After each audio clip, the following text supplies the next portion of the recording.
O programa Memória e História Oral, hoje, dia 13 de abril de 2022, entrevista a jornalista Rosana Cerqueira. Rosana, boa noite. Oi, boa noite, Zé Esteves, boa noite a todos. Obrigado, Rosana, por estar aqui conosco hoje, dando seu depoimento sobre sua história de vida. Por favor, o seu local de nascimento, data e local de nascimento e o nome dos seus pais. Eu nasci no dia 5 de abril de 1964, na zona leste da capital paulista, no bairro do Cangaíba. O nome do meu pai é Gilberto Martins Cerqueira, nome da minha mãe Marcília Moreira Martins. Perfeito. E você passou a sua infância nesse bairro? Pouca coisa, eu mudei pequena da Zona Leste, meu pai ainda estava ali no final do antigo primário, né? Meu pai trabalhava com revenda, a gente brincava que ele era batateiro, porque ele trabalhava com vendas daqueles salgadinhos que antigamente tinha uma marca conhecida como Chips, e ele trabalhava vendendo, como caminhoneiro lá, vendendo para essa empresa, essa batata frita, que depois foi comprada pelo grupo PepsiCo, essa empresa, e virou Elma Chips, que é conhecida até hoje. E meu pai subiu na escala social dentro da empresa e acabou virando gerente de depósitos e de revenda. Ele conhecia muito o interior de São Paulo, o litoral, e aí ele começou a correr muito esse interior e acabou criando ali, instalando alguns depósitos dessa empresa no interior, na cidade de Campinas. Então, na década de 70, eu fui para Campinas, a gente morou, acho que quase 2 anos em Campinas. Depois nós mudamos para Ribeirão Preto, e de Ribeirão Preto, meu pai já estava ali buscando outros lugares, teria que sair, ele fez uma votação em casa para ver se nós aceitaríamos, a família toda, ou ir para Bauru, que era uma opção que a empresa colocava, ou ir para a cidade de Santos. Claro, votação máxima, e toda a família voltou, acabou mudando e morando a partir da final da década de 70, ali, 77, mais ou menos, nós mudamos para Santos. Você é a filha mais velha, mais nova, do meio? Não, filha do meio. Somos em 5, eu sou a terceira. A terceira. Tá. E aí, para Santos, meados da década de 70, vocês vieram para que bairro? Gonzaga, olha que delícia. Eu morava no edifício Bruxelas, de frente para o mar, abria a janela, um prédio que tinha de tudo, apartamento pequeno, grande, de tudo quanto é jeito. Meu pai acabou alugando um apartamento ali. Eu tinha um tio que já morava ali, a gente acabou morando bastante tempo ali no Bruxelas, e de frente para os leõezinhos ali da praia, jogava vôlei de praia todo dia, e estudava no Marquês de São Vicente, no Canal 2. Foi uma época deliciosa. Você fez o ginásio no Marquês? Isso, o antigo ginásio ali no Marquês de São Vicente. Depois meu pai não aguentava mais escola de samba, porque não sei se vocês lembram, né? A gente tinha as escolas de samba, os desfiles eram na frente ali na avenida, né? E ele achava muito barulho, enfim, comprou um outro apartamento, nós acabamos morando ali ali embaixo, perto da linha da máquina. Aí ele também não gostou do barulho do trem e ele acabou vendendo o apartamento, mudamos ali para a região, para Armando Salles de Oliveira, o bairro do Boqueirão. Depois fui estudar no Colégio Canadá, mas nesse período do Marquês de São Vicente, quase todo esse período morando ali na praia. Delícia, né? Você teve uma juventude boa, então. Não, foi uma delícia. Não vou falar Santos é a melhor infância, mas é uma cidade do mundo. pré-adolescência, né? Na praia. Eu tinha ali 12, agora já chamam de adolescente, né? Mas 11, 12 anos, imagina, na praia, o tempo todo, aproveitando muito. Aquela região ali é uma delícia, né, para uma criança, para um adolescente, né? Então, criada na praia, bem bronzeada. E depois você comentou que foi para o Colégio Canadá, é isso? É fazer o segundo grau. Isso. Que é uma outra fase da minha vida deliciosa, um colégio que me marcou demais. O Marquês foi interessante, bom, importante, mas a minha vida, a minha carreira profissional, toda começou ali, foi muito marcada pelo Colégio Canadá. Como eu disse, nós fomos morar ali na Armando Salles de Oliveira, quase em frente à Casa de Saúde, ali do Boqueirão, né? E fui estudar no Colégio Canadá, ali 80, eu terminei o Colégio Canadá, até fiz uma cola aqui, ó, terminei o Colégio Canadá em 1983, né? E estudei esses anos do Colégio Canadá com pessoas maravilhosas, amigos que eu guardo até hoje, inclusive, os filhos dos amigos são amigos do meu filho, enfim, acabei tendo relações muito boas, conheci meu marido no Colégio Canadá, e comecei ali no Colégio Canadá também participar ativamente no movimento estudantil, primeiro o movimento secundarista e depois a gente foi para o movimento universitário também. Mas toda a minha formação ideológica, cultural, eu já queria fazer jornalismo, mas ali no Canadá foi meio que definitivo isso, essa decisão para o jornalismo. E tive professores incríveis ali também que me ajudaram bastante. Já era um colégio com muitas dificuldades, né? Porque o ensino público já estava abandonado para o Estado, continua e permanece nessa situação, aliás, né?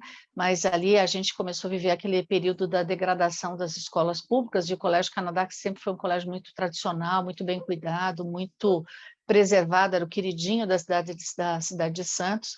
Naquela época já enfrentava muitas dificuldades. Então, o Colégio Canadá foi muito, muito marcante, muito importante para a minha formação, apesar de todas as dificuldades que o colégio enfrentava naquela época. O prédio absolutamente degradado, falta de professores, mas ainda tínhamos bons professores no colégio que resistiam, que tentavam dar a educação melhor possível para todos nós. Então, sim, eu tive uma boa formação no Colégio Canadá, mas sim, o ensino público, gratuito, de forma geral, muito ruim, começando a ficar, e piorou demais, e permanece até hoje, como sabemos, mas naquela época o Colégio Canadá tinha uma história, né, uma tradição, e então foi um colégio muito importante para mim. Como eu disse, conheci tanta gente boa ali, e a minha formação foi, para a minha formação, o Colégio Canadá foi muito importante. Eu guardo muito carinho pelo colégio.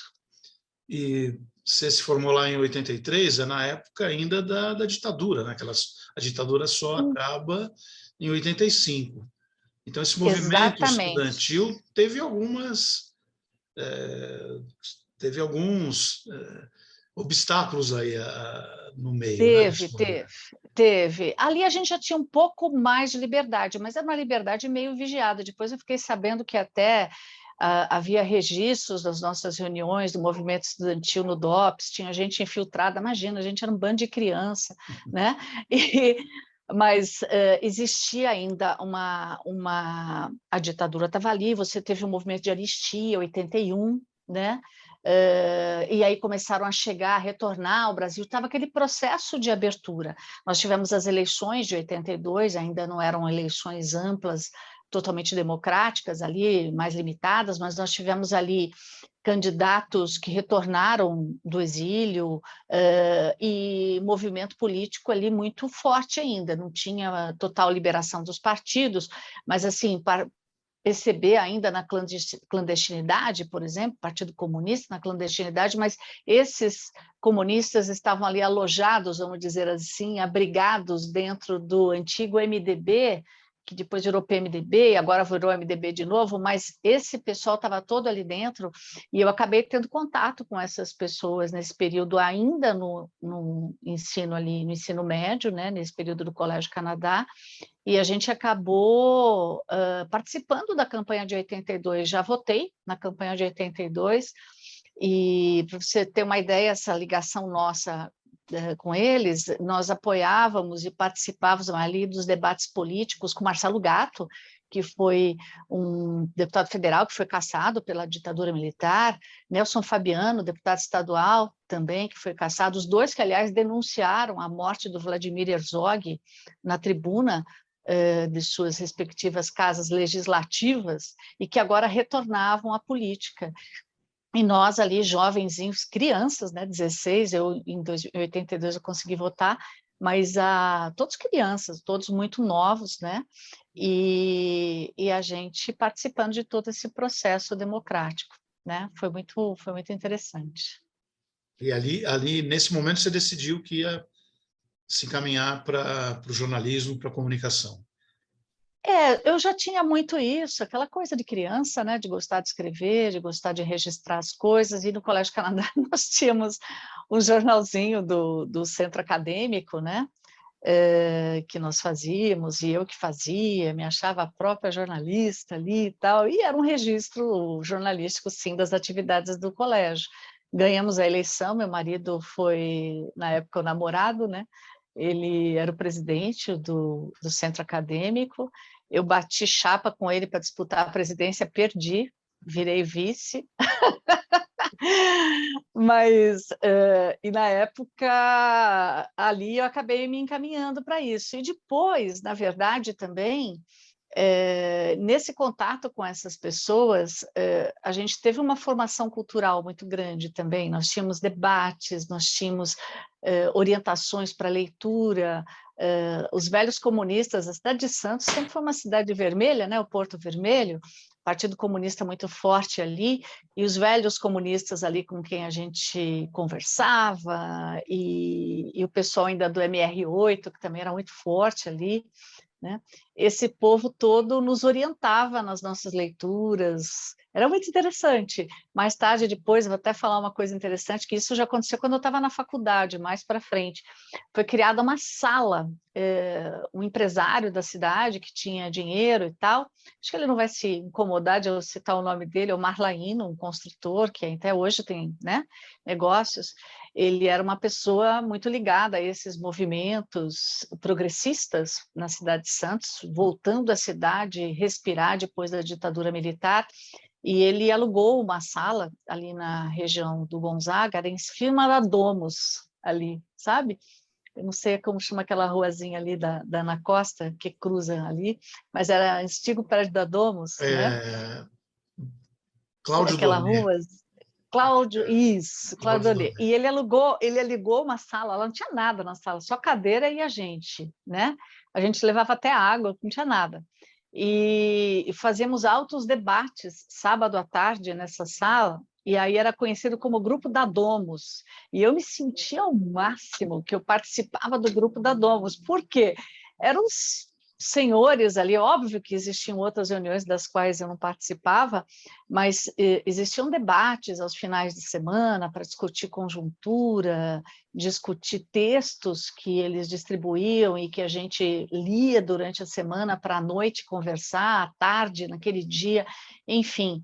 Então, era um debate, uma efervescência política muito grande. Então, eu vivi essa retomada da discussão política em Santos, depois de anos e anos todos, aí, como sabemos, mais de 20 anos de ditadura. Santos, que foi uma cidade muito combativa no enfrentamento à ditadura, agora se reerguendo politicamente, trazendo uma juventude nova. E os velhos militantes políticos de esquerda, progressistas, alguns que não eram comunistas, né, não, apenas progressistas, como, por exemplo, Mário Covas, né, o velho Mário Covas, deputado federal, participei lá da campanha, ajudando ele, inclusive como jovenzinha, na primeira campanha dele para deputado federal, pós-ditadura militar. O comitê dele era ali na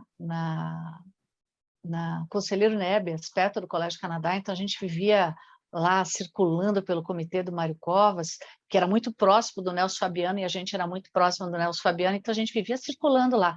Então a gente sugava todo esse conhecimento político dessas pessoas e aproveitando o que era possível, tentando formar a nossa consciência política ainda, encaminhar a nossa vida. E consciência política, naquele momento, era conhecimento histórico, era participação na sociedade, tudo que foi sufocado, a gente estava vivendo a reabertura ali naquele momento, no período do ensino médio e no iniciozinho da faculdade também, né?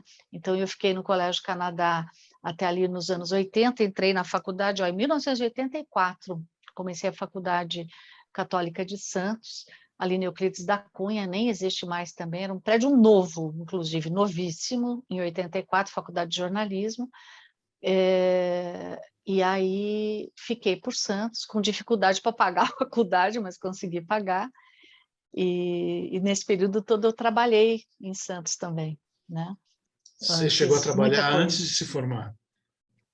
Como jornalista já, olha, eu tive o prazer de ser assessora do Geraldo Silvino, que foi eleito dentro de toda essa mudança, esse caldo político, ele que foi presidente do Sindicato dos Petroleiros, teve que fugir na ditadura militar do Brasil, morou na União Soviética, o danado, depois voltou na clandestinidade, montou uma gráfica na Zona Leste, o partido montou para ele, e ele virou um bom tempo, ficou um bom tempo na clandestinidade durante a ditadura militar, e quando voltou com a reabertura, ele acabou se elegendo vereador ali na década de 80, e me convidou para trabalhar com ele e tal. Ele já tinha um assessor, que era o Azarias Esaú, que era do MR8, olha, a turma com quem eu aprendi, era muito interessante.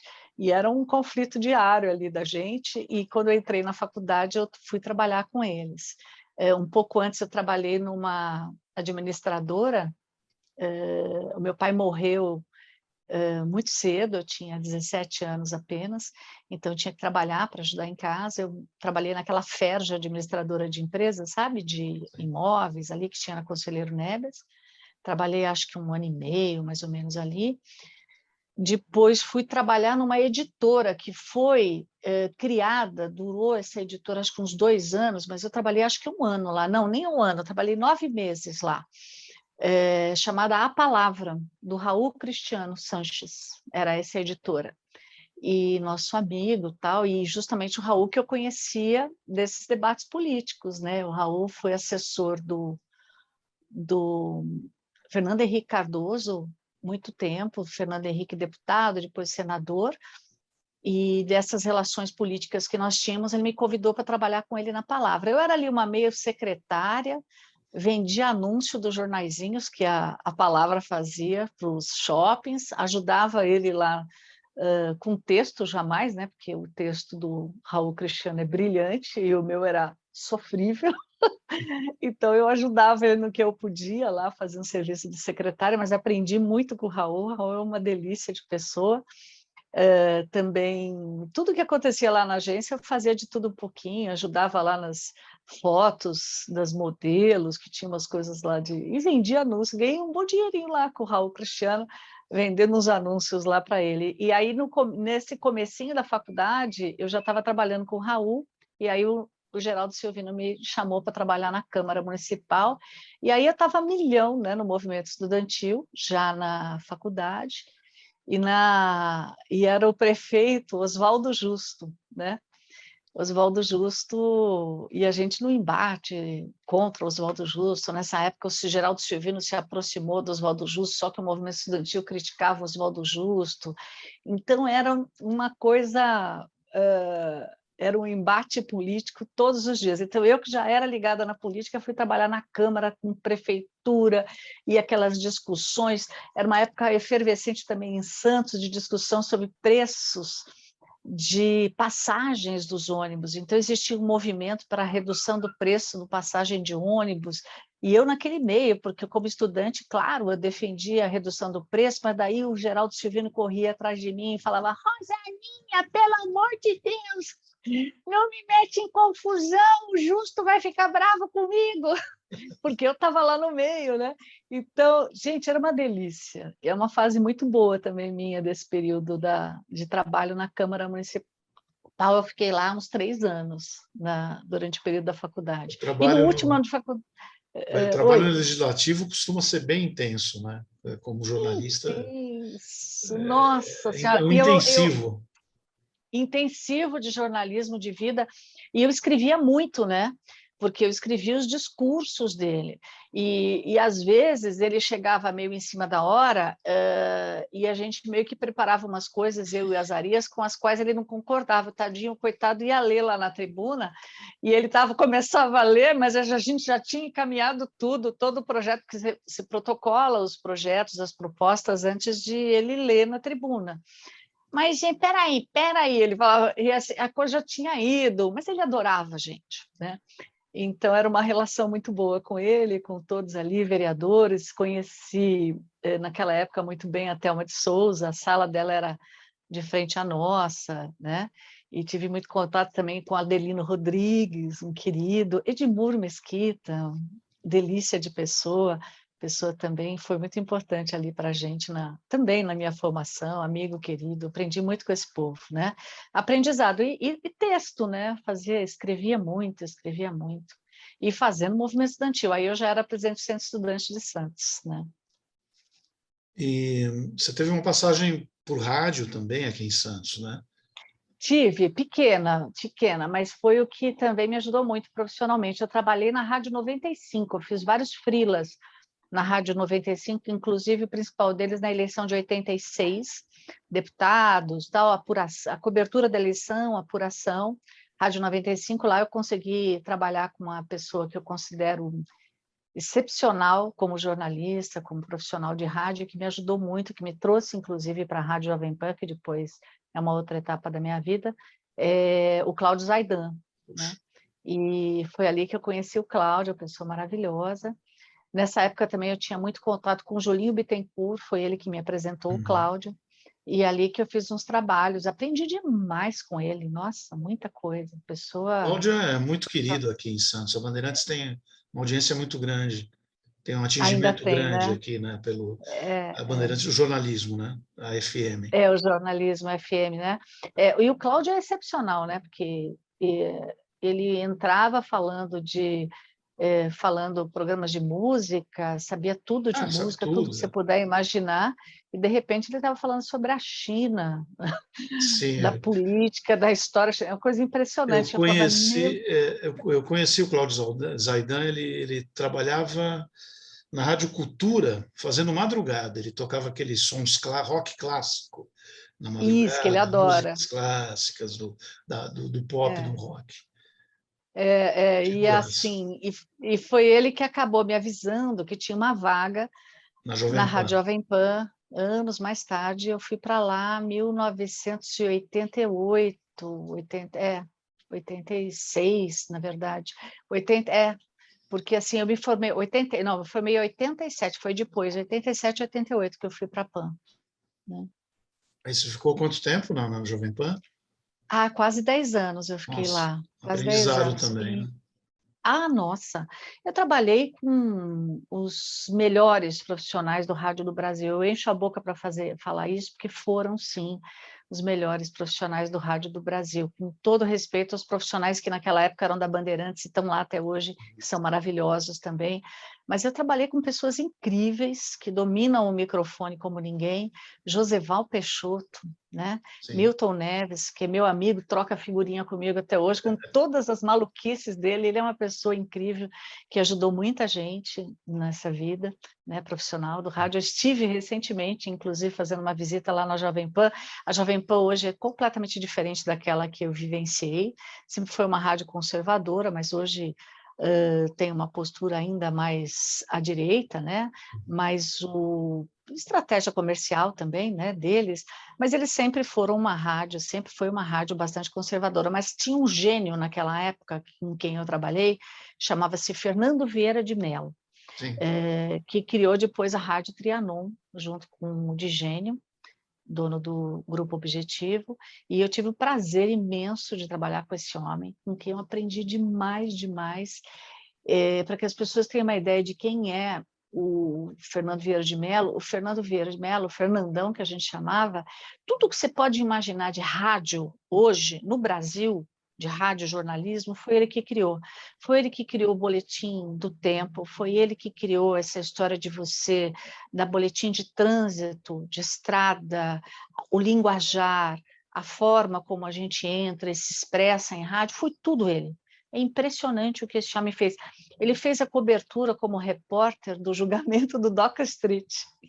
Ele contava passagens muito assim divertidas e ao mesmo tempo espetaculares de uma transmissão de rádio naquela época. Imagina o julgamento do Dock Street, que foi em Búzios, enfim, ele contava histórias. Então eu vivi com essa gente em rádio, né? Começando com o Zaidan em Santos, né? E depois com todo esse povo em São Paulo, Vanderlei Nogueira, nossa senhora, tanta gente, Chico Verani, um repórter excepcional, né? Naquela época eu trabalhava também com o Valmir Salaro, que a gente vê hoje, fantástico, o Globo. O Valmir Salaro trabalhou na Folha e trabalhou na Jovem Pan muitos anos, muitos anos. Eu cobri com o Valmir Salaro, o Elvo Borelli, e com o filho do seu Fernando Vieira de Melo Filho, eu cobri o sequestro do Abílio Diniz. Nunca trabalhei tanto na minha vida, né? Então, assim, é muita história, né? Muita história. Legal. Aí pulei. Então, a faculdade foi um movimento intenso lá, principalmente por causa do Centro Estudantes de Santos, mas eu aproveitei muito a faculdade. Apesar de fazer movimento estudantil, ao contrário daqueles estudantes que existiam na época do movimento estudantil, falavam assim, esse aí é estudante profissional, só vem aqui para continuar no movimento estudantil, mas não estuda nada. Não, eu estudei bastante, eu era muito dedicada à faculdade, tive excelentes notas sempre. Ciro Marcondes Filho, brilhante professor, sociólogo, morreu aí recentemente, mas uma pessoa sensacional. Eu só tirava 9, 10 com ele, me orgulho disso também, que eu adorava, né? Depois até tentei seguir pós-graduação com ele, ele me aceitou como meu orientador lá na USP, mas ou eu comia, trabalhava como repórter e comia, pagava as contas, ou eu estudava com o Ciro na USP. Não dava para fazer as duas coisas juntas. E aí ele falou, você tem que escolher a carreira acadêmica ou vai ser repórter. Eu falei, mas Ciro, eu preciso comer, né? Aí eu escolhi comer, pagar as contas. Mas foi Certo. bom. O Ciro tinha uma ligação muito forte com o Santos também, né? Tinha. A faculdade de jornalismo em Santos, a Facus, ela era... Eu não tinha nem como ir para outro lugar, porque eu não tinha dinheiro para fazer faculdade em outro lugar. O meu salário, nessa época, eu já morava sozinha, eu e minha irmã. E o meu salário na Câmara era um bom salário, mas eu não conseguiria ir para outra cidade estudar, né? Então, assim, minha opção era, ou eu fazia... Eu prestei USP, mas mesmo se eu tivesse passado na USP, eu não conseguiria fazer onde eu ia morar em São Paulo, não tinha dinheiro para morar aqui em São Paulo, né? Hoje eu moro aqui, mas naquela época eu não tinha condição. Mas, então, a Facus foi a minha alternativa, era uma faculdade cara, mas, assim, eu conseguia pagar aluguel, comer, tudo apertadinho, contadinho, pagando a faculdade. Fui muito bem na faculdade, fui muito bem no exame vestibular da Facus também, tive uma colocação muito boa, fui bem. Agora, foram anos agitados, né? O Centro Estudantes de Santos, a gente teve uma militância muito intensa, tentamos ali recuperar o prédio sem condições, até outro dia eu estava falando com o pessoal do centro, né? Estudantes, essa diretoria do Centro Estudantes toda, são todos meus amigos até hoje, eram pessoas muito dedicadas ao movimento, ao centro. Nós pegamos o centro dos estudantes foi recuperado aí nesse processo de redemocratização, se não me engano, em 82. E o primeiro presidente do Centro dos Estudantes nessa retomada foi o Eduardo Sanovics, né? Que hoje está aí no mundo empresarial, foi presidente da Embratur, do governo Lula, trabalhou no governo da Telma, também é uma pessoa bastante... que foi militante aí do movimento estudantil durante muitos anos, até nessa época o Jolinho Bittencourt, que também militava junto com ele, ali esse pessoal todo ali, em 82, se não me engano, mas ninguém conseguiu recuperar o prédio. Era uma obra gigantesca. Aí, quando a gente assumiu, nós fizemos algumas coisas para deixar o prédio em pé. Por exemplo, ele tinha inúmeras goteiras e o piso de madeira do Centro Estudantes, um prédio, 2 andares ali, né? Estava todo corroído, ia desabar o prédio. E aí, naquela época, o prefeito Oswaldo Justo, aí eu já trabalhava, né? Movimento Estudantil, eu na faculdade, trabalhando com o Geraldo Silvino, falei, Silvino, arruma um jeito para eu falar com o Justo para a gente recuperar os centros estudantes, né? E aí o Silvino, mas você fica arrumando encrenca com ele, falando de passagem, como é que você vai pedir as coisas? Que cara de pau é essa? Eu falei, não, cara de pau eu tenho, arruma um jeito para a gente conversar com ele. Aí o Justo falou, não, eu converso com ela, mas depois da reunião da madrugada. Ele fazia reunião às 5 da manhã, isso aí tinha que ir lá para 5 da manhã, fui eu e outros diretores, nós fomos cedinho, e depois da reunião, a gente dormindo, só tinha aquele chá que ele tomava lá, banchá, acho que era um troço lá ruim, e umas torradinhas com um troço que passava lá nas torradinhas, ruim pra caramba, a gente morrendo de fome, e 6 e pouco da manhã, 7, ele nos recebeu. E ele também fez movimento estudantil, ele também foi uma pessoa bastante perseguida pela ditadura militar, ele entendeu as necessidades dos estudantes de Santos e ele nos ajudou com a reforma, Oswaldo Justo, com a reforma do telhado. A gente conseguiu recuperar o telhado. Ele nos ajudou também para ligar novamente a energia nos centros estudantes, o poste tinha desabado lá, ele nos ajudou nisso, nos ajudou em umas outras pequenas coisas para a manutenção do prédio, para que o prédio não viesse abaixo, né? A gente conseguiu isso, mas reformar o prédio não deu. A gente fazia algumas reuniões lá internamente, mas, assim, ali naquela época, depois de anos de ditadura militar, e muitos estudantes foram perseguidos, torturados, mortos, a gente tem isso na história de Santos. O Cebola, o último presidente do Centro Estudantes, em 64, foi barbaramente torturado, ficou louco, né? Então, assim, vários estudantes, isso ficou na memória das pessoas, né? Então, você não conseguia retomar a participação estudantil, como era anteriormente, década de 60, que Santos tinha uma participação estudantil estupenda, maravilhosa, muito, de modo geral, o movimento sindical e o movimento estudantil em Santos era extremamente popular, participativo, aquecido, isso não foi retomado nunca mais em Santos. Ali, na década de 80, houve tentativas de várias formas, a gente conseguiu se reerguer. Esse movimento estudantil formou pessoas como eu, como Jolinho Bittencourt, como a Renata Zanetta, o Eduardo Sonovics, todo esse pessoal, né? O próprio Zanetta também, mas assim, não conseguimos trazer a massa estudantil para o movimento, não. Tivemos algumas tentativas. Na faculdade, no Centro Estudantes, se eu não me engano, ali foi anos 80, né? Deixa eu ver, mais ou menos 85, talvez 86, a Unisantos teve um reajuste absurdo das mensalidades escolares. E esse também eu considero que foi um feito nosso, bastante importante.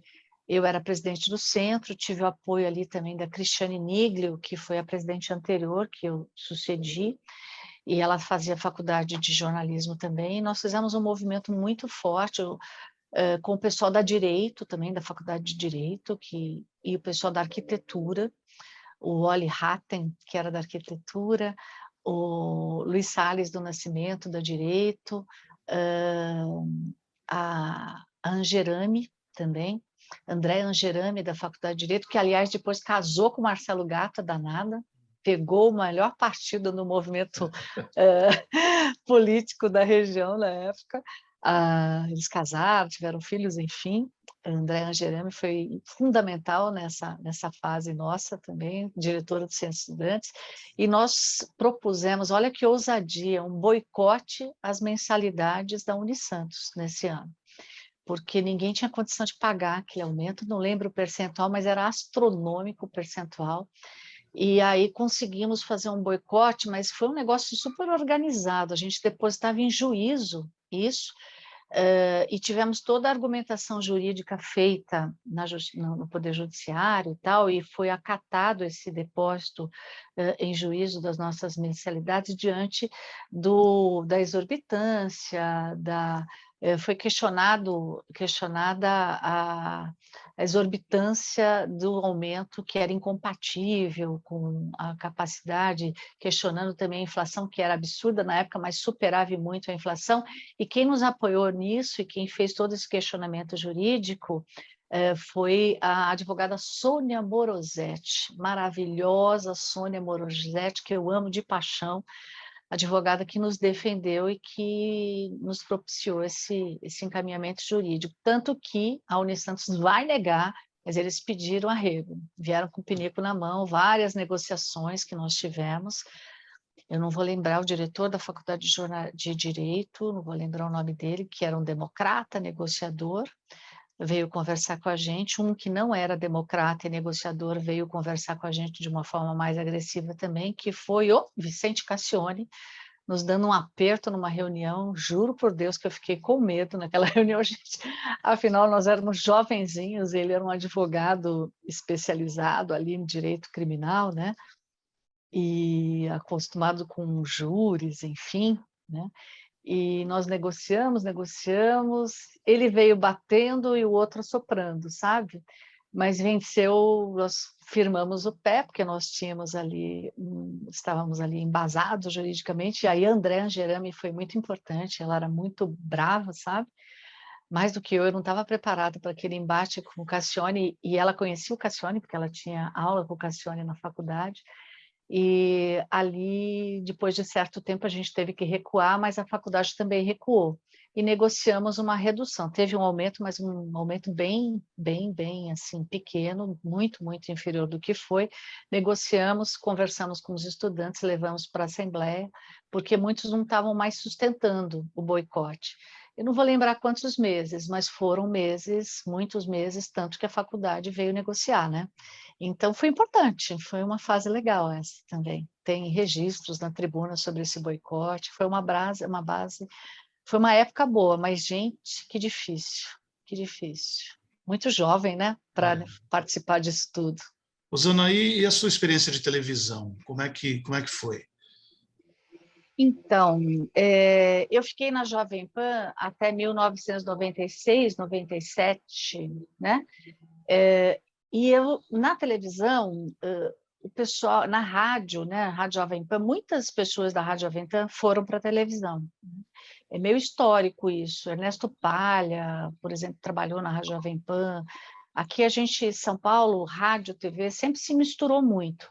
A Jovem Pan, inclusive, lá atrás, teve algumas experiências, fizeram uma TV Jovem Pan lá atrás, muitos anos, com Digênio, não deu certo. Fiz a primeira transmissão com eles, inclusive, que eu era a única menina, durante muito tempo eu fui a única repórter da Rádio Jovem Pan. Tinha uma outra repórter, mas ela engravidou, se afastou da rádio, e a outra repórter era a Ana Maria Penteado, que fazia um programa à noite, uma voz linda, e ela falava assim: é noite, tudo se sabe. E ela fazia, durante o dia, algumas matérias mais de moda, mas assim, repórter que pegava na massa, tomava porrada na rua durante muito tempo, fui eu mesmo, né? Mas assim, eu acabei porque eu era bonitinha, né? Uma mulher, tal, me colocaram para fazer a transmissão da Rádio Jovem Pan, mas não sabia nada, só fiz bobagem. Foi o meu primeiro contato com televisão. Fiquei assustadíssima, fiquei assustadíssima. Até numa dessas transmissões eu conheci a pessoa que mudaria minha vida na televisão, que chama-se Alice Maria, que foi diretora da Globo muitos anos, criou, junto com outros, aí o padrão Globo de qualidade, uma pessoa incrível. Numa das transmissões da Jovem Pan, ela estava lá, me deu algumas dicas, ela não lembrava, não lembra disso, hoje ela está já muito idosa, mas depois falei com ela sobre isso, ela não lembrava dessa história, mas foi muito interessante ter a opinião dela ali naquele comecinho. Mas o que aconteceu comigo? Na época da faculdade, eu tive muitos professores, isso que eu falei da FACS, Faculdade de Comunicação de Santos, da Unisantos. Eu tive professores estupendos, como eu disse, o Ciro Marcondes Filho, eu tive o Carlos Manente, eu tive o Papa de fotografia, Ernesto Papa, que sabia tudo de fotografia. Na época ele era fotógrafo da Folha, um gato, fotógrafo maravilhoso, ele era assim incrível, a gente adorava o Papa. E eu tive também, ai meu Deus, tantos outros, eu não vou cometer injustiças falando o nome deles, mas por que eu estou falando dos professores? Assim, 80% dos professores, acho que 90% dos professores da Facos na época, davam aula na USP. Então, eu tive excelente formação mesmo com esses professores. Era uma faculdade cara para dedéu, mas realmente eu tive uma boa formação. E a Facos, naquela época, a gente considerava melhor que a USP. Olha a nossa arrogância. Por quê? Nós tínhamos instalações boas que a USP não tinha. E todo mundo sabe que jornalismo, já naquela época, você precisava ter um bom estúdio de televisão, você precisava ter um bom estúdio de rádio, você precisava ter equipamentos, tinha máquinas fotográficas boas, a gente pegava as máquinas fotográficas e saía fotografando pela cidade. O meu prazer era fotografar o Porto de Santos, eu sempre amei o Porto, até hoje amo, e sempre que posso faço matérias no Porto, e nós ficávamos lá de madrugada, eu e a Cacilda Lima, hoje Cacilda Lima Grela, casada com um grande amigo amigo de Santos também, Antônio Carlos Grelo, que é médico hoje na cidade, os dois trabalham juntos, e ela é uma excelente fotógrafa, e nós saímos pela cidade fotografando, fazendo faculdade as duas juntas, e fazíamos muitas fotos do Porto. E por que falando dos professores? Porque foi o professor, o Carlos Manente, que era professor de televisão, e ele também foi estupendo jornalista repórter do Estadão, trabalhou na Tribuna, mas repórter premiadíssimo do Estadão, acompanhou todo esse período aí da ditadura militar, e amigo de todos esses políticos velhões que eu conheço, né? Então a gente frequentava os mesmos barzinhos, as mesmas casas, as mesmas festas, então eu era muito amiga do Manente por causa dessas relações políticas nossas, né? E ele era muito amigo da Sônia Morosetti, do Fabiano, né? Do Marcelo Gatto, e daí ele vivia falando que eu tinha que fazer televisão, que eu tinha jeito para televisão, que eu tinha que sair da Jovem Pan, e ele foi diretor do Fantástico da Globo aqui em São Paulo, muitos e muitos anos.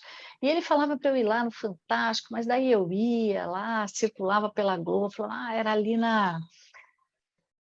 uma casa fora da Globo, ali embaixo, a Globo ficava ali na Santa Cecília, Rua das Palmeiras. e na Rua das Palmeiras, mas mas ali era um emaranhado de sala de confusão, era um prédio muito esquisito, não tinha espaço para outras coisas da Globo. Então, alguns escritórios da Globo e algumas redações eram fora de lá. Uma dessas redações fora do prédio da Rua das Palmeiras era a redação do Fantástico, né? Que ficava ali em Higienópolis. E no escritor, está me faltando o nome da avenida ali da Higienópolis. E eu fui lá algumas vezes, na época que eu trabalhava na Jovem Pan, para conhecer e ficar lá, mas aí você ficava lá, ficava aquele ambiente, ninguém me conhecia, era estranha, não era meu ambiente, não fui mais. Não, você vai lá e tal. Alguns alunos iam dele lá, e alguns alunos, até o Mariano Boni, que trabalhava comigo na Jovem Pan, que hoje é um diretor-zaço lá da Globo, ele frequentou muito o Fantástico naquela época, e acabou surgindo uma vaga, ele ficou lá, boba, não frequentei. Então, depois de anos e anos e anos, uma gente, não, você precisa fazer televisão, eu estou indo para a TV Tribuna, eu quero que você vá trabalhar comigo lá. Eu falei, mas eu ganhava bem na Jovem Pan, a Jovem Pan tinha uma tradição de ganhar bem. O senhor Fernando Vieira de Mello, ele se preocupava com isso. Então, nós ganhávamos um bom salário, eu tinha tido um aumento lá, então estava bem na Jovem Pan. Eu falei, e São Paulo é sedutor para o jornalismo, né? Você não quer abandonar São Paulo, você é tudo aqui. Aí eu pensava, eu entrevisto um bando de ministro todo dia, gente que faz acontecer no Brasil, o que eu vou fazer na TV Tribuna? A TV Tribuna começando. Eu falava, não vou, Manente, não vou. Até que um dia eu falei, não. Depois de muita insistência, trabalhei muitos anos na Jovem Pan, a Jovem Pan estava mudando, o seu Fernando saiu da Jovem Pan, ele criou a Rádio Trianon, e eu senti que era o momento de eu sair de rádio, né? O senhor Fernando falou, não, eu não vou te levar para a Trianon, Rosana, eu quero que você fique aqui na Jovem Pan, porque a Trianon é ele não falou aventura, mas ele falou uma experiência, e a gente não sabe se vai dar certo. Eu sei que você precisa muito desse trabalho, você não tem... Eu nunca tive amparo financeiro de lado nenhum, foi tudo que eu conquistei foi com o meu trabalho, meu esforço, dedicação mesmo. E ele falou, Rosana, não vai dar, eu só estou levando gente que tem uma costa quente para se garantir, você não tem isso, né? Ele levou o Zaidan, e o Zaidan não tinha costa quente nenhuma, mas o Zaidan, ele estava numa situação mais insustentável dentro da Jovem Pan, ele tem um gênio bem forte, Cláudio Zaidan, é uma pessoa muito determinada, muito fiel ao que ele pensa, né? E ele estava com vários embates ali. Para ele foi importante sair da Jovem Pan naquele momento. Ele foi para a Trianon, e o senhor Fernando falou, não posso te pagar o que você ganha aqui, Rosana, fica aí, vai segurando. Mas daí a situação, eu percebi que a Jovem Pan não poderia me dar mais aquilo que eu queria. Eu aprendia muito com os velhos antigos lá da Jovem Pan. E eu senti que isso estava acabando, a minha fase estava acabando ali dentro. Falei com o seu Tuta, velho seu Tuta, né? Antônio Augusto Amaral de Carvalho, seu Tuta, ele gostava muito de mim. Ele falou, não, filha, as portas estão abertas para você, pode ir lá. E fui para a TV Tribuna, né? Isso em 86, 87, acho. E fiquei lá até o começo de 89. aprendendo televisão com o Manente. Mas o Manente, para me levar, ele não me levou com salário de repórter, porque o repórter ganhava muito pouco. Então, ele tinha uma vaga de chefe de reportagem. Ousado ele, porque não entendia nada de televisão, né? Muito menos para ser chefe de televisão, né? Louco, completamente louco. Aí ele falou, não, mas você entende de notícia, de informação, de jornalismo, eu quero você aqui. Aí eu aprendi com ele tudo, né? E aprendi com o cara que sabia demais, sabia demais. E foi muito bom, uma experiência muito boa, mas eu não me contentava com aquela história de ser chefe, porque o chefe de televisão, isso está mudando um pouco, principalmente agora, pós-pandemia e tal, e a Globo News tem muito de rádio também, né? O repórter de televisão, de modo geral, ele tem uma equipe toda por trás dele. Ele chega para trabalhar, ele tem uma pauta pronta, ele tem todo o script pronto que foi agendado com antecedência para ele fazer e cumprir aquela pauta. Se ele tiver uma pauta muito bem feita, ele vai sair uma matéria excelente. Se ele tiver uma pauta fraquinha, produzida fraquinha, vai ser aquela coisa, aquela tragédia. Raros são os repórteres que saem com uma pauta fraca e voltam com uma matéria muito boa. Então, televisão é muito engessado, né? Era muito engessado, está melhorando, está mudando um pouco. E aí eu trabalhava na coordenação da pauta e trabalhava na coordenação da reportagem, mas tudo muito difícil, né? Muitos vícios, né? Que eu não estava acostumada. Então, eu pedia demissão toda semana para o Manente. Eu não estava gostando daquilo. O meu chefe na Jovem Pan me ligava e falava, olha, a tua vaga está aqui, volta para cá, e eu estava muito infeliz na TV Tribuna, muito infeliz. E comecei a fazer algumas matérias para aprender. E onde eu fui fazer matérias? Justamente onde nenhum repórter da TV Tribuna gostava de fazer matéria. A TV, o jornal era forte, mas a TV, os repórteres não gostavam de fazer matéria no Porto de Santos. Eles gostavam da praia ali, outras matérias de comportamento e tal, mas eu amava o Porto de Santos. E comecei a fazer muita matéria no Porto. Então, assim, eu ia bem cedinho fazer matéria no Porto e à tarde assumia a chefia de redação, né, com o Manente. E ia aprendendo, e nada melhor do que você aprender fazendo. E aí que eu comecei a fazer televisão de fato, aprender o texto de TV.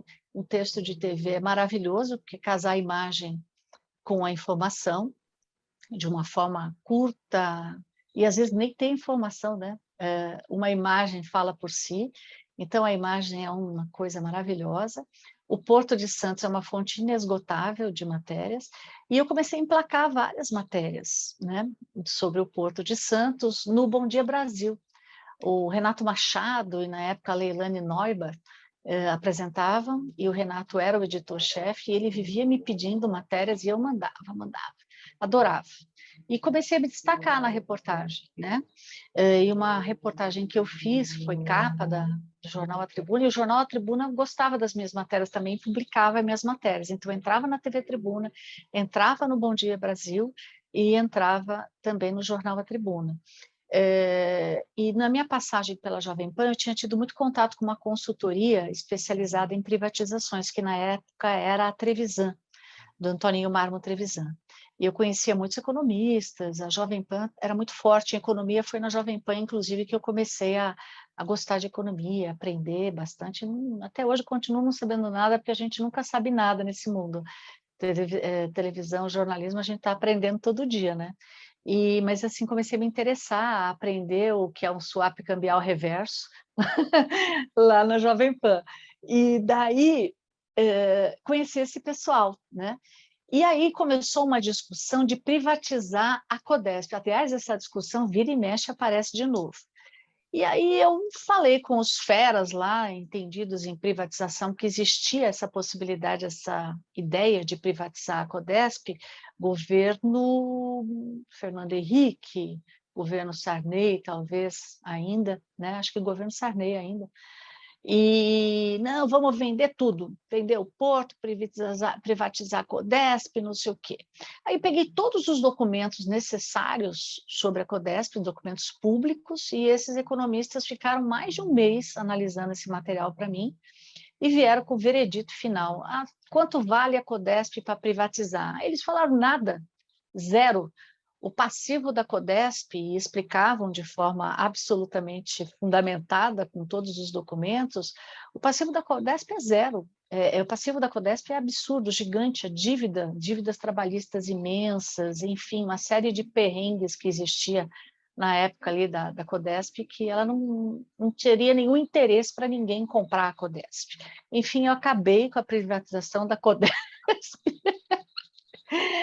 E aí acabou gerando um seminário sobre Codesp, a situação da Codesp, vieram economistas de várias regiões, aí, inclusive do país. Eu fui mediadora desse debate, você vê lá na tribuna, estou eu bonitinha, de blazer vermelho, mediando o debate, né? E virou uma matéria muito legal para o Bom Dia Brasil, com grande repercussão também, essa história da não privatização da Codesp. Então, foi muito legal esse período da TV Tribuna por isso, e com essa repercussão, depois participando de um encontro com chefes ali, naquela história de toda hora que ele ia embora da TV Tribuna, o Manente me levava para algum evento e me adoçava a boca com alguma coisa legal de televisão, ele me levou para um evento da Globo, no sul do país, lá eu conheci o Xireda, conheci um monte de gente, e tive mais contato com o pessoal da Globo News, que começava naquela época, né?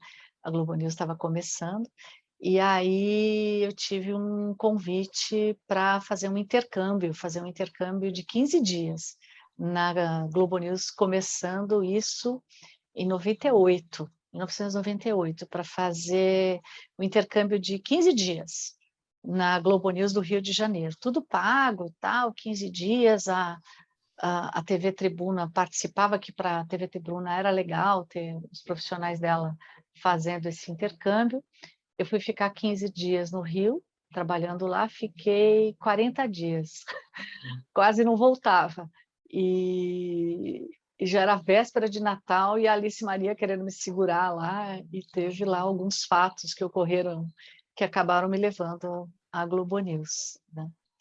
Enfim, essa foi a fase da TV Tribuna, mas aprendi demais lá, olhar para a câmera, segurar o microfone, até fazer maquiagem, que eu não fazia maquiagem, porque nessa confusão toda eu casei. Na época da TV, nessa confusão toda eu casei. Eu casei em 1993, João Ricardo Guimarães Caetano, meu companheiro de movimento estudantil, movimento secundarista, que eu conheci no Colégio Canadá. Ele foi para o interior trabalhar, estudar agronomia em Espírito Santo do Pinhal, e eu fiquei em Santos fazendo faculdade, mas a gente continuou juntos e casamos quando eu trabalhava na Jovem Pan em 93, casei em Santos, óbvio, né? Na igreja Nossa Senhora do Rosário, de frente para onde? Para o Porto de Santos, né? Ali aquela igreja lindíssima, foi um casamento bonito, gostoso, com todos esses amigos de toda essa história bonita nossa de Santos, da política, do movimento estudantil, dos amigos queridos ali do Gonzaga, do Boqueirão, por onde a gente andou bastante, todo mundo lá. Então, e meus amigos da época da Jovem Pan também, né? Estavam lá. Mas foi assim que eu acabei indo para a televisão, pelas mãos do Carlos Manente, amigo querido que já falecido, mas foi muito importante para a TV Tribuna. Ele que pôs a TV Tribuna de pé, né? Eu lembro, é fundador, né? Então você participou do início da TV Tribuna, né? Eduardo Silva. Não foi. Não, Eduardo depois. Silva, não foi totalmente do iniciozinho, porque ele me chamava e não ia, mas o salário era muito baixo de repórter. Sim. Eu não lembro quando começou a TV Tribuna, mas eu fui um pouquinho mais para frente, já tinha engrenado a TV Tribuna, né? Eu fui bem mais para frente, mas o Eduardo Silva era o coordenador de esporte ainda, Sim. naquela época. Depois ele acabou ocupando anos e anos mais tarde o lugar até que foi do Manente. Mas eu peguei esse período do Eduardo Silva na coordenação do esporte ali, né? Trabalhei na TV Tribuna até comecinho de 99. Aí em 99, abril de 99, que eu fui contratada me convidaram até em 98, a Alice me convidou para ficar no Rio. Quando eu fiz esse período de 40 dias lá, eu dei sorte, o azar para as pessoas, óbvio, uma situação trágica, né?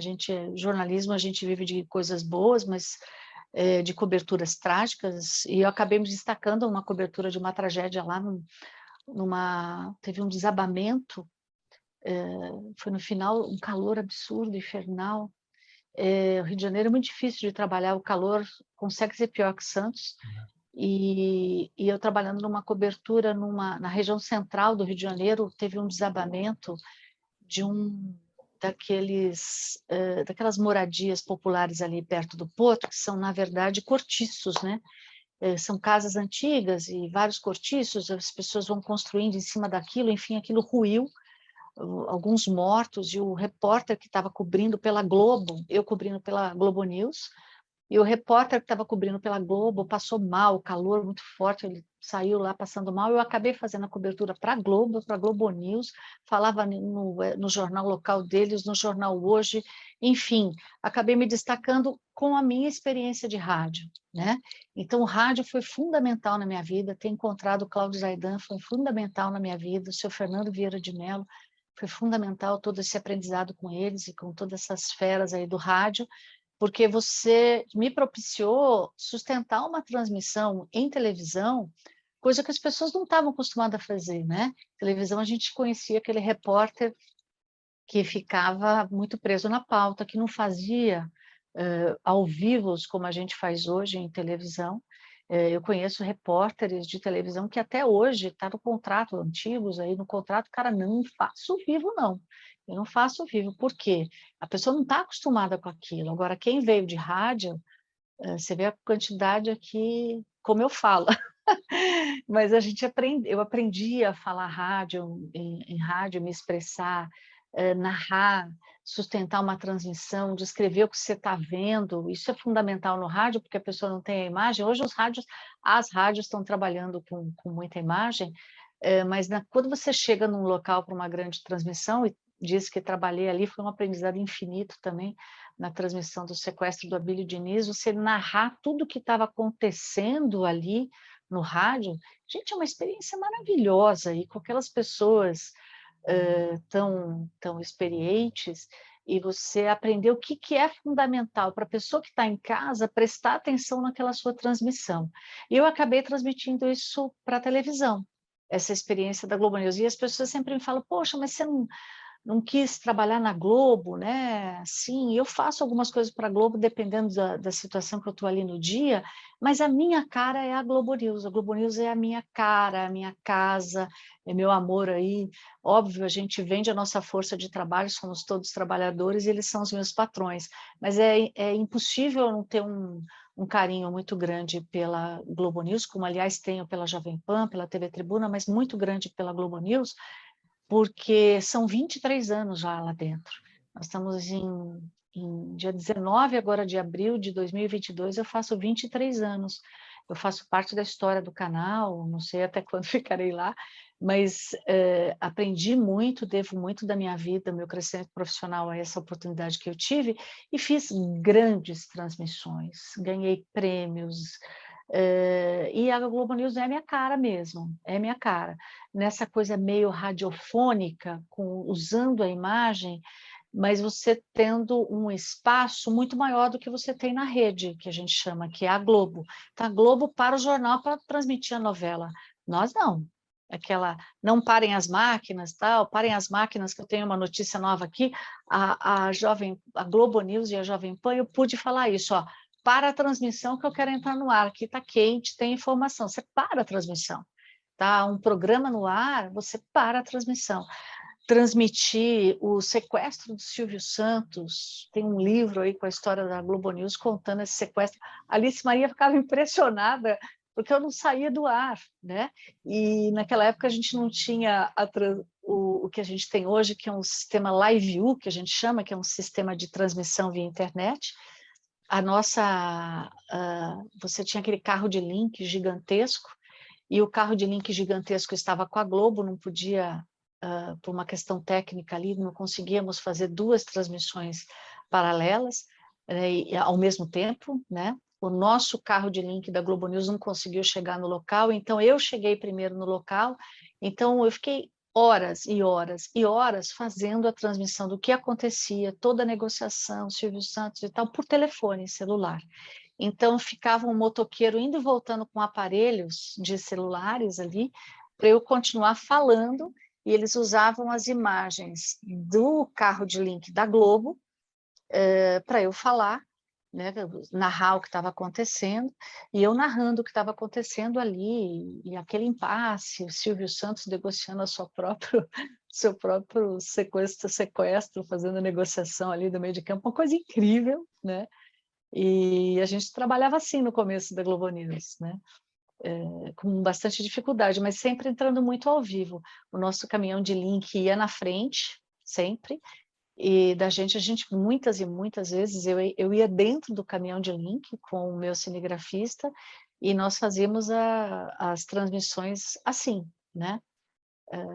Com esse caminhão de link, esse carro de link, a gente chama de unidade móvel de jornalismo, o MJ, é um carro muito pouco, que dá muita pouca mobilidade para a gente. Então, você não tinha uma conexão da sua câmera sem fio com esse carro. Então, é tudo cabeado.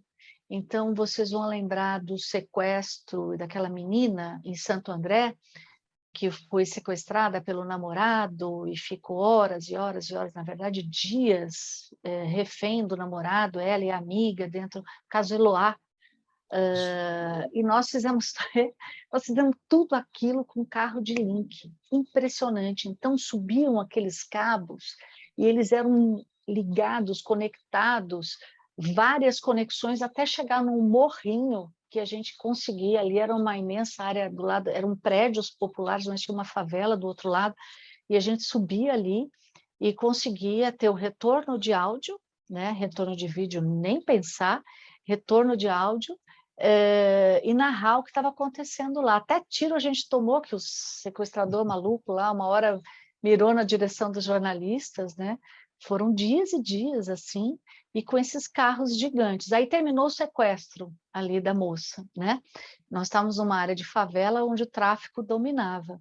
Terminou o sequestro da moça, infelizmente ela morreu, tomou um tiro na cabeça, mas a polícia tirou o corpo da menina, os sequestradores acabaram com a nossa transmissão, foram lá, cortaram os nossos cabos e acabou, falaram, acabou, não tem mais nenhuma cobertura aqui, vaza, saiam daqui. A gente teve que sair correndo lá da região, mas com aqueles carros gigantescos, né? E hoje a gente faz tudo isso com equipamento desse tamanhozinho, diz que vai diminuir, já diminuiu, na verdade, tem algumas câmeras agora, em que o tal do Live View, que transmite via internet, ele é acoplado dentro da câmera.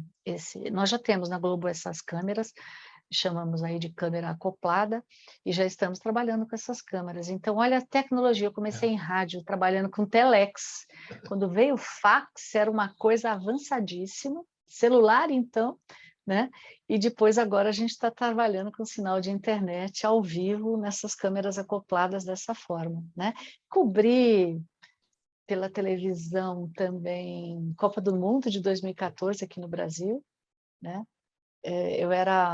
Eu e mais uma pessoa, mas a pessoa nem trabalhou, eu fui a única repórter credenciada da Globo News entrando todo dia no Itaquerão para fazer a cobertura dos jogos e acompanhar a seleção e outras seleções aqui.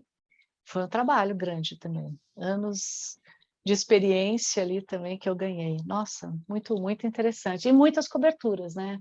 A Globo News, queda do avião da TAM, né? E nisso aí, essa história minha de vida profissional e tal, que não acabou, espero que a gente vá adiante aí muitos anos. Hoje em dia há mais espaço para os jornalistas mais velhos, né? Um reconhecimento disso.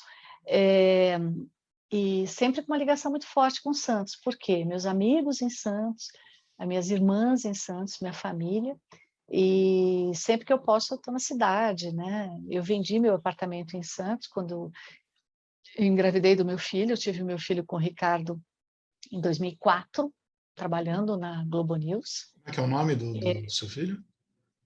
João Pedro. João Pedro. Já João está com Pedro, quantos anos? Ele vai fazer agora, em maio de 2022, ele faz 18 anos. Puxa vida. Ele é uma boa mistura de nós dois, mas é muito mais lindo e muito mais parecido com a mãe do que com o pai.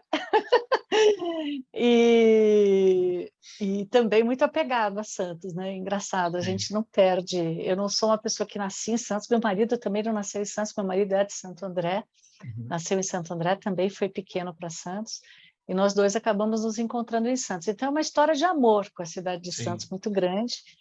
É impossível você não ter isso, né, com a cidade. E tudo que se refere a Santos, histórias até hoje, né? A minha irmã, Rita Márcia Martins Cerqueira, trabalhou Sim. aí Na no museu, fundação. né? Na Fundação Arquivo Memória de Santos, trabalhou aí muito tempo, se aposentou aí pela prefeitura. Então, assim, aí eu frequentei muitas aulas de histórias, que a minha irmã é professora de história, historiadora, se formou também na Unisantos, e eu tive uma grande professora de história no Colégio Canadá, que dava aula na faculdade, que me ensinou esse amor também por Santos, e aprendi muito da história de Santos com ela, que é a professora Vilma Terezinha, extremamente conhecida Sim. por todos que Está viva conhecem a um pouco da... Santos. É É, professora da ela Santos ainda. ainda é? Sim. Nossa, que incrível, incrível. Ela é uma pessoa maravilhosa. E ela fazia excursões com os alunos da Unisantos, da faculdade, sobre pontos históricos da cidade. A Casa Julejada, que hoje abriga a Fundação, Outeiro de Santa Catarina, tudo que estava muito abandonado naquela época, década de 80, toda essa região e centro histórico de Santos. Hoje teve uma recuperação bastante importante do Valongo ali e tal, mas estava tudo caindo aos pedaços. E ela fazia excursões Sim. e Roteiro aulas, histórico, né? roteiro histórico, aula, Um eu ia ônibus, com a né? minha irmã. Isso, pela Unisantos. E sempre tinha uma vaguinha para mim, né? E eu aprendi demais. E ali também exercitei bastante nessa época da minha irmã na faculdade minha veia jornalística, porque a minha irmã trabalhava muito, né? Então ela não tinha tempo muito de escrever todos os trabalhos. Eu vou confessar aqui que eu que escrevia para ela muitos dos trabalhos. E pesquisava e ajudava a minha irmã na faculdade. Então, assim, aprendi muito também na Unisantos nessa época com a Vilma Terezinha e outras professoras. E depois acabei encontrando a Vilma Terezinha no Colégio Canadá, né? Encontrei a Vilma Terezinha quando eu fazia faculdade. De vez em quando eu fugia para assistir algumas aulas dela lá, na época da Facos. E a Facos, aquela maravilha que foi, né? E assim, sempre essa ligação forte com o Santos mesmo ainda, até hoje. Esse mar nos prende aí, né? E com todas as dificuldades que Santos passou, né? E vem enfrentando, a gente está sempre por aí. Legal. Santos tem uma história muito rica, né? O Porto mesmo define a É, história de Santos, né? Santos não é uma cidade turística, é uma cidade portuária das mais importantes. Toda essa e uma história. cidade com uma cultura muito importante Sim, para o país, né? Essa coisa da resistência à ditadura militar, formação de grandes sindicalistas, nós tivemos aí o sim, Sindicato dos Metalúrgicos muito forte, petroleiros muito forte, e a ligação também de Santos com Cubatão, por causa do polo industrial, né? Você tem sim, ali sim. uma ligação muito Refinarias forte. e Isso, siderúrgica. isso. Então, você tem... A cidade de Santos é muito importante para a Baixada Santista inteira. Então, assim, sempre que eu posso, eu estou inventando alguma matéria sobre Santos. E eu ligo lá para o pessoal da assessoria do Porto, converso com o sindicalista. Até hoje eu mantenho contato. O meu orgulho é, de vez em quando, fazer um link para a Globo News de uma janelinha lá do sindicato ali, portuário, ali na beira do Porto de Santos. Eu sempre acho um canto para fazer um link com aquele porto lindo. Aí Uhum. levo o pessoal para comer pastel ali, no pastel do Carioca. Carioca. Então é meu orgulho. E cobri em Santos, infelizmente, outro acidente terrível, que, aliás, o avião caiu perto de onde eu morava, Sim, sim. o avião Pertinho. Eduardo Campos, pertinho ali da Armando Alexandre Salles de Herculano, né? Oliveira. Isso, Havaia isso. Eu de fiz a Abreu, né? cobertura. Pertinho Bahia da de Abril, Havaí ali. fiz isso. O Ricardo, meu marido, morou uma época no Gonzaga, mais ali perto da Praça Independência, mas depois ele morava na Lagoas, né, quando a gente casou. E pertinho da onde a gente morava, que andava por ali, né? E fiz toda a cobertura da queda do avião, aquela tristeza imensa, né? Foi um dia muito difícil, muito, muito difícil. E depois, um ano depois, eu fui também fazer a cobertura, tenho fotos ainda de tudo o que estava acontecendo. Um ano depois, o prédio de 3 andares ali, parcialmente destruído, a lateral ainda do prédio, né? Tenho fotos bem interessantes disso. E onde o avião caiu, na casa da moça lá, que estava com a casa totalmente abalada, a academia de ginástica do lado Academia. também.